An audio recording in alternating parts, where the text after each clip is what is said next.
Olá, este é o Cultura de Sustentabilidade, um programa de conteúdos, notícias e agendas sobre esse importante tema da atualidade. Toda quarta-feira temos encontro marcado para falar com especialistas e lideranças da área sobre os mais variados temas da sustentabilidade. Hoje vamos falar sobre um assunto muito importante, a importância de formarmos especialistas em sustentabilidade. E para isso convidamos Pedro Luiz Cortes, que é coordenador do curso do mestrado profissional em Gestão Ambiental e Sustentabilidade da Uninove, e também o professor Mauro Ruiz, que é professor desse mesmo mestrado. Obrigado, professores, por aceitar o nosso convite. Muito obrigado. E a primeira questão que eu faço é sobre os especialistas em sustentabilidade, né? Uma nova competência que surgiu aí no mercado. Professor Pedro, o que faz um especialista em sustentabilidade de uma forma bem objetiva? Um especialista em sustentabilidade, fundamentalmente, ele ajuda a empresa a ser mais eficiente. Quando nós pensamos em poluição ambiental, muitas vezes a causa dessa poluição, por exemplo, ela está relacionada a um desperdício de recursos. É mais ou menos como você pensar num automóvel, né? Um automóvel que polui mais é porque ele, na verdade, está sendo pouco eficiente no consumo de combustível, ele está gastando mais combustível. Então, um especialista em sustentabilidade, ele ajuda a empresa a ser mais eficiente, olhando, por exemplo, os processos que ocorrem na indústria, verificando se eles estão sendo executados com eficiência, procurando os pontos de desperdício de matéria-prima, né? E muitas vezes o que uma empresa acaba, mesmo depois de todo um processo, né, de revisão, né, de procurar eliminar o desperdício e tal, aquilo que uma empresa considera como resíduo, muitas vezes pode ser matéria-prima para uma outra empresa. Então, o profissional em sustentabilidade, ele ajuda as empresas nessa questão de otimizar processos, economizar recursos e evitar o desperdício, que muitas vezes causa a poluição ambiental e a degradação aí dos recursos naturais. Correto. Essa profissão, vamos chamar assim, essa competência é uma coisa recente nas organizações, né? Elas não é coisa de 3, 4 décadas atrás. Eu gostaria que o professor Mauro respondesse, então, sobre os primeiros especialistas em sustentabilidade que surgiram nas empresas, né? Quem eram essas pessoas? Como elas foram sendo formadas? Seria a própria trajetória profissional que acabou dando competências para que elas fossem consideradas como os primeiros especialistas em sustentabilidade? Bom, eu acho que o profissional em sustentabilidade ainda é um profissional em formação, né? A gente, os primeiros profissionais que atuaram nessa área, na minha avaliação, foram muito em função dos movimentos que houveram aqui no Brasil. A Agenda 21, a Rio 92 foi bastante marcante, e a partir daquela época, principalmente as ONGs, esse profissional ele surgiu no âmbito das ONGs, tinha uma atividade muito voltada para as comunidades. Aos poucos, a sustentabilidade também, a ideia da sustentabilidade, ela foi sendo incorporada no âmbito das empresas. E à medida que as empresas foram incorporando, elas começaram a formar os seus profissionais. A academia, em paralelo, também começou, de uma forma mais reflexiva, a introduzir o assunto, sempre alinhado ao paradigma do desenvolvimento sustentável. E aos poucos, então, houve a emergência desse profissional, mas sob uma conotação mais prática, sempre atrelado às questões de ordem socioambiental. Mais recentemente que nós tivemos, então, uma certa proliferação de cursos voltados para a gestão ambiental e sustentabilidade, mas eu diria que ainda não temos, assim, uma formação específica em sustentabilidade. São muito mais gestores ambientais ou socioambientais que fazem essa interface com mais discernimento com a sustentabilidade. Correto, eu agradeço. E eu imagino o seguinte, que os primeiros especialistas em sustentabilidade, que inclusive, com certeza, foram se especializar, acho que até fora do país, né? Para depois trazer essa competência e começar a coordenar esses cursos que hoje a gente tem disponível no mercado. Está correto esse raciocínio? Eu diria que é basicamente por aí. Só que hoje a gente ainda não tem essa aproximação desses profissionais com esse pessoal que atua mais na base mesmo, com as comunidades, que eu acho que tem uma importância bastante considerável, porque é aqueles profissionais que se envolvem com as comunidades, principalmente de periferia, com os problemas na prática, tento resgatar os medos, as ansiedades e até mesmo os valores e fazem que essas pessoas com os problemas concretos das periferias se sintam de fato cidadãos. Só que essa aproximação entre a academia e essa realidade mais nua e crua, ela ainda está por acontecer. Um dos propósitos do nosso curso é exatamente tentar fazer um pouco dessa aproximação na linha da governança ambiental. Correto. Eu vou pedir licença para chamar uma vinheta, que é a vinheta do Benchmarking Brasil, que é um selo de sustentabilidade que há 11 anos certifica as empresas, certifica os detentores das melhores práticas de sustentabilidade das organizações brasileiras. Empresas e gestores com boas práticas, o Benchmarking Brasil foi feito para você. Benchmarking Brasil, os legítimos da sustentabilidade. Junte-se aos melhores da gestão socioambiental brasileira e concorra ao ranking dos detentores das melhores práticas de sustentabilidade. Mais de 100 empresas certificadas e mais de 250 cases selecionados para integrar o maior banco de práticas de sustentabilidade do país. Inscrições de cases de março a maio. Mais informações no site benchmarkingbrasil.com.br. Professor Mauro, professor Pedro, esse programa ele também é de utilidade pública, né? O nome do programa é Cultura de Sustentabilidade, para levar informação para as pessoas. E um dos quadros que nós temos chama-se Minuto Cidadão, que traz muita informação de interesse do cidadão brasileiro. Vamos assistir.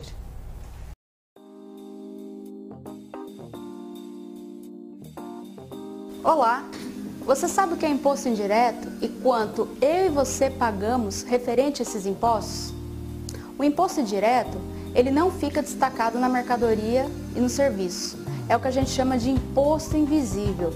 Com isso, o contribuinte, ele não sabe qual que é a participação dele nesse pagamento e com isso ele não cobra o governo para onde são utilizados esses recursos. No total dos impostos pagos, cerca de 40% representam o pagamento de impostos indiretos referente a serviços e mercadoria. Alguns exemplos. Na conta de energia elétrica, o total de imposto pago é 31%. No feijão, 32% pagamos de imposto.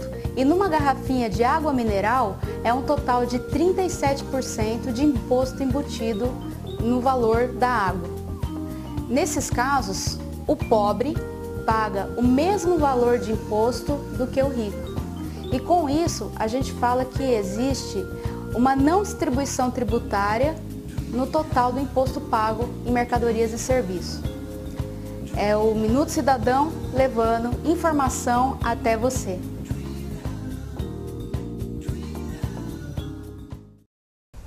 Bem, continuando a nossa conversa, professor Pedro, sobre os especialistas em sustentabilidade, a importância deles no contexto da sociedade, onde estão esses especialistas da sustentabilidade hoje, né? Estão nas empresas, nas ONGs, nos governos, nas academias, onde estão a maior parte desses especialistas em sustentabilidade?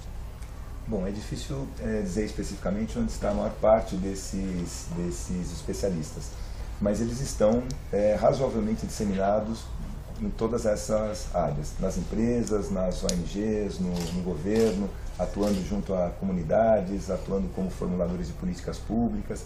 Então, com frequência cada vez maior, a gente encontra esses profissionais atuando em áreas bem diversificadas. Correto. Agora eu queria perguntar para o professor Mauro, né? Professor Mauro, esses especialistas são valorizados, né? O mercado valoriza esses especialistas? Eu diria que no âmbito empresarial, principalmente das corporações, já existe que tem essas áreas de sustentabilidade relativamente bem estruturadas, há uma tendência desses profissionais serem bem valorizados. Agora, o profissional da sustentabilidade geralmente é aquele que já tem uma vivência, nas empresas, é aquele que já tem uma vivência bastante grande de vários anos, que já passou por algum tipo de atuação na área ambiental ou social, principalmente na área de responsabilidade social, esses sim são bastante valorizados.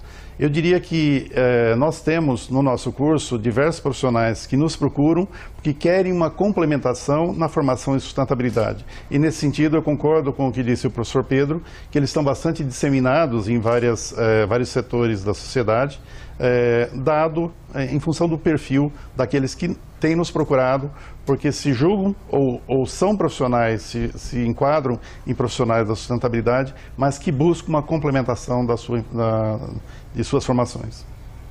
Correto. Eu vou pedir licença para chamar a vinheta Publicações. O Instituto Mais tem várias publicações, e-books, livros, revistas, muitos deles disponíveis para free download, outros podem ser adquiridos você entrando no site e outros ainda que são distribuídos gratuitamente nos nossos eventos presenciais que realizamos ao longo do ano.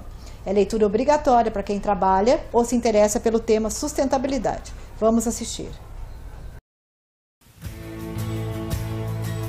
Revistas, livros, guias e e-books. Revista Benchmarking. Série Benchmais. E-books, black books e guias. Conteúdos avançados para a atualização em educação e práticas de sustentabilidade. Mais informações no site institutomais.org.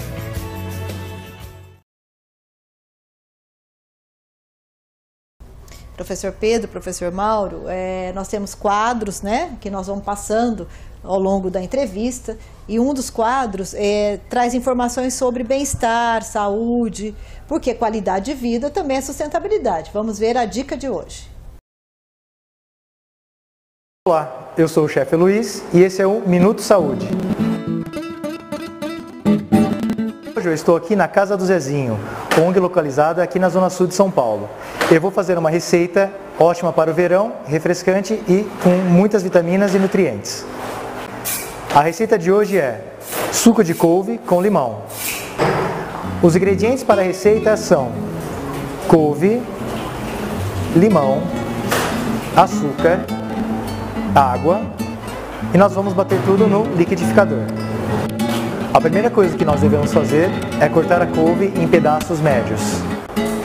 Em seguida, nós vamos bater essa couve com água.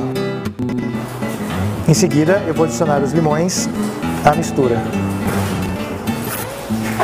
Agora nós vamos peneirar o suco. Essa receita é ótima para os dias de verão. Lembre-se, uma vida saudável é uma vida bem aproveitada. Até a próxima!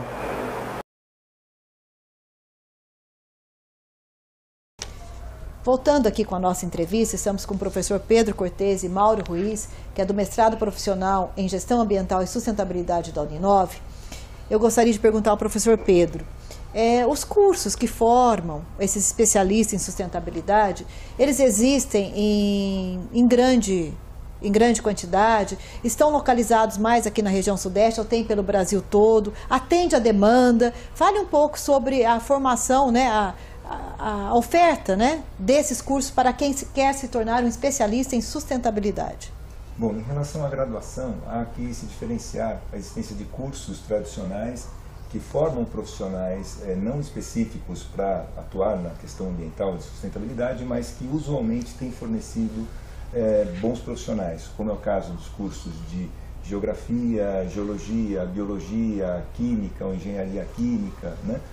Mais recentemente, né, nas últimas décadas, começam a surgir os cursos de gestão ambiental, engenharia ambiental, com uma conotação mais específica.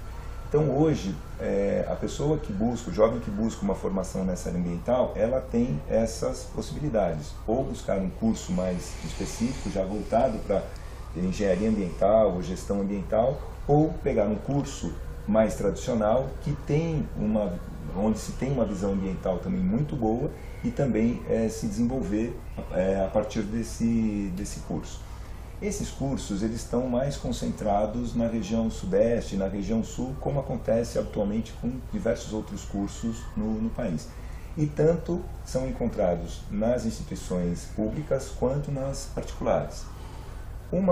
Mas é importante notar que nem sempre o curso de uma instituição particular ele significa que ele seja pago. Tem um exemplo do nosso mestrado em Gestão Ambiental e Sustentabilidade, onde o aluno, embora não seja um curso de graduação, né, um curso de mestrado, todos os alunos têm bolsa integral, ou seja, eles não pagam mensalidade.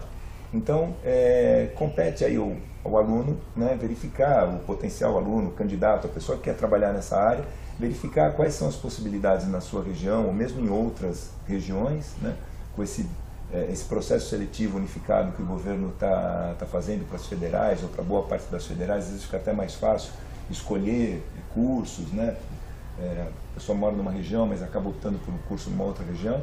Nas instituições particulares, elas também oferecem uma quantidade muito boa, né, de cursos, mas infelizmente ainda eles são concentrados mais na região sudeste. Na região sul.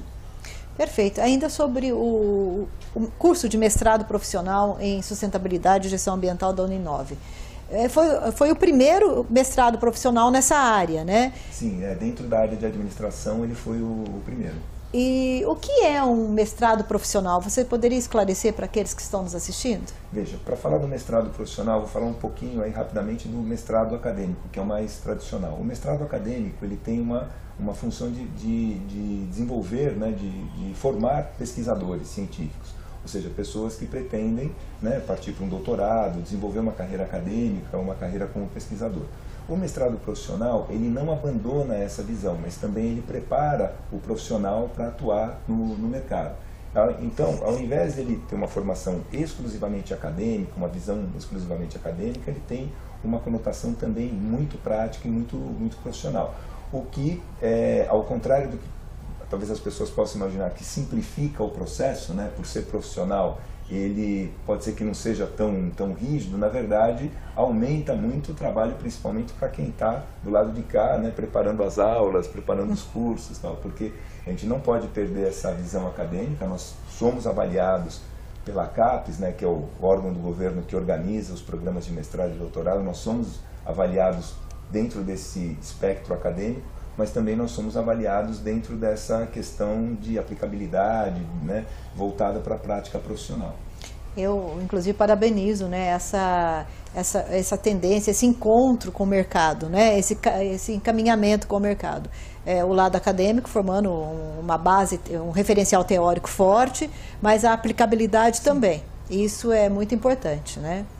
Eu vou pedir licença para chamar a vinheta Cultura de Sustentabilidade, que é um programa que nós temos que faz a conexão da arte com a sustentabilidade. É um projeto incentivado. Empresas que querem se posicionar junto à massa crítica da sustentabilidade, essa é uma grande oportunidade. Vamos assistir.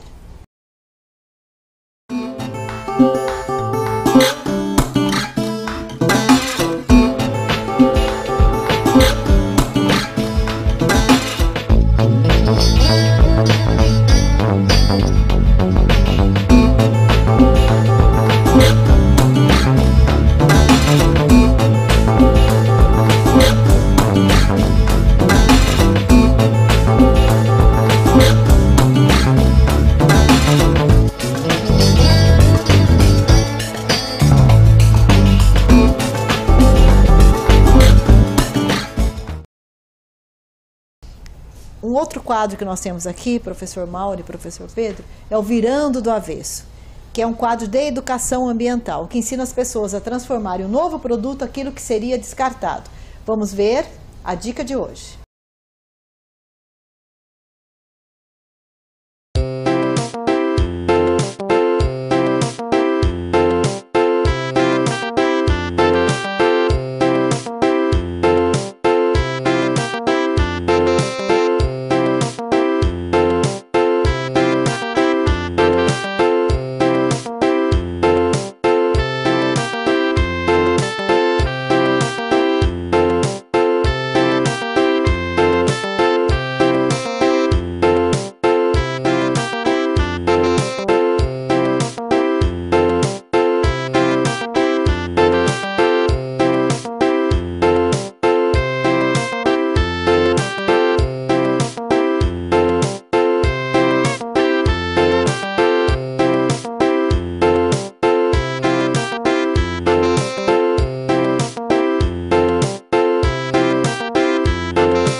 voltando à nossa entrevista, eu vou perguntar ao professor Mauro o perfil dos mestrandos do GEAS, né?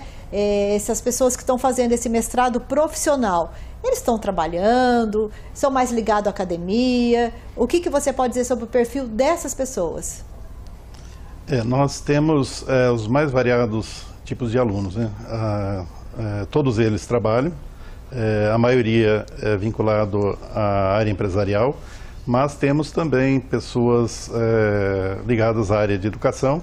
Então nós temos um público que é bastante variado, desde predomina engenheiros, mas temos também administradores, economistas, educadores, enfim, profissionais de várias áreas. Professor Pedro, em sua opinião, quais são os principais benefícios que uma sociedade pode contar com o trabalho desses especialistas em sustentabilidade? Quais transformações esses especialistas serão capazes de realizar com seus conhecimentos? Bom, fundamentalmente, a atuação de um profissional em sustentabilidade, ela visa promover uma sociedade melhor, né? Uma sociedade onde a gente tenha um uso mais racional dos recursos, onde a gente tenha uma redução drástica da poluição, né? Uma melhor qualidade de vida, né? no que se refere a essa interface homem-meio ambiente. E como eu disse no início, né? A atuação, ao invés de ser encarada, né, e muitas empresas já deixaram de encarar dessa maneira, a atuação do profissional em sustentabilidade como um aumento de custo, né, um aumento de despesa, na verdade ela leva a uma maior economia e eficiência de processos. Ela evita também que as empresas ou as organizações, às vezes até por um desconhecimento, elas causem determinados problemas às comunidades, gerando conflitos, né, gerando aí pendências jurídicas que acabam por prejudicar a todos. Então, fundamentalmente, um profissional em sustentabilidade, ele visa uma sociedade melhor.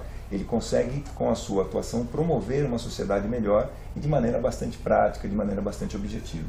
Um outro quadro que nós temos chama-se Agenda Cultural, que sempre traz dicas sobre os eventos da semana com foco em sustentabilidade. São Paulo é uma cidade que oferece muitas opções de eventos. Vamos assistir o Agenda Cultural? Olá, estamos aqui no Parque Ecológico Tietê, comemorando o Dia do Rio Tietê. E eu vou conversar com os organizadores que prepararam uma linda festa para o Rio Tietê. E agora com o professor Vitor Maniero, que é coordenador do Centro Cultural Rio Tietê e que é um dos organizadores dessa bela festa de comemoração do aniversário do Rio Tietê. Conte para nós, professor Vitor, como que surgiu o Dia do Rio Tietê? É comemorado dia 22 de setembro, todos os anos, em função de um decreto estadual de 1992, que instituiu essa data. E essa comemoração é digna, é um orgulho para todos nós, porque afinal o Tietê, ele é o mais paulista dos paulistas. E embora ele apresente áreas de poluição e contaminação, mas por outro lado, ele é grande, ele é verdadeiro em hidrelétricas, em hidrovias, em áreas de lazer. E nós acreditamos que no futuro próximo esse rio volte a ser orgulho de todos os paulistanos. Agora estamos com Edson Aparecido Cândido, que é diretor aqui do Parque Ecológico Tietê. E eu vou perguntar o seguinte, Edson, qual que é a importância da gente estar aqui hoje comemorando o Dia do Rio Tietê? Olha, eu vejo uma importância muito grande, porque a gente está presenciando nesses 3 anos que eu estou aqui no parque, o trabalho que está sendo feito pelo governo do estado, o trabalho que está sendo feito pelo IDAE na limpeza e a dragagem de todo o rio, né? E aí, como é falado por todos, a gente está vendo que a mancha de poluição está regredindo. Isso é muito importante. Então esse trabalho que nós estamos fazendo aqui hoje é um trabalho de conscientização para a população colaborar com isso daí. Não adianta a gente trabalhar na dragagem, na limpeza do rio, se as pessoas continuarem jogando detritos, né, sujando esse rio. Então é importante esse encontro e a divulgação do que a gente está fazendo. E para encerrar, isso aqui com o Jonas, que é do projeto Meninos Bom de Bola, Bom na Escola, PET. O que é esse projeto, Jonas? Esse projeto Bom de Bola, Bom na Escola tem como finalidade estimular o aproveitamento escolar de cada atleta através da prática do esporte. Não só jogar futebol, mas aprender o que são os parâmetros para o seu crescimento, né? Saber a parte de lazer, a parte de cultura, a parte esportiva, né? Então eles estão aqui representando o Parque Ecológico do Tietê. Perfeito. E nós vamos prestar uma homenagem aqui com o auxílio do cantor Robson Miguel, violonista Robson Miguel. Nós vamos prestar uma homenagem ao Rio Tietê. Vamos lá? Se eu tivesse que ser um rio, eu queria ser como você. Tietê, Tietê. Se eu tivesse que ser um rio, queria ser como você. Tietê, Tietê. Bom, nós estamos chegando ao fim da nossa entrevista e eu gostaria de perguntar o seguinte para os professores. O mestrado profissional em Gestão Ambiental e Sustentabilidade, o GEAS, né? Ele surgiu em 2012, a primeira turma, que se forma agora no final do ano, em 2013. Nesse período, né, em questões práticas, o que ele conseguiu, o que esse curso conseguiu produzir de prático, de benefício para a sociedade, para aproximação com a sociedade? Poderia falar um pouco mais do resultado prático dele para com a sociedade? Então, nós temos o desenvolvimento de produtos específicos, inclusive, que já estão com pedido de registro de patente.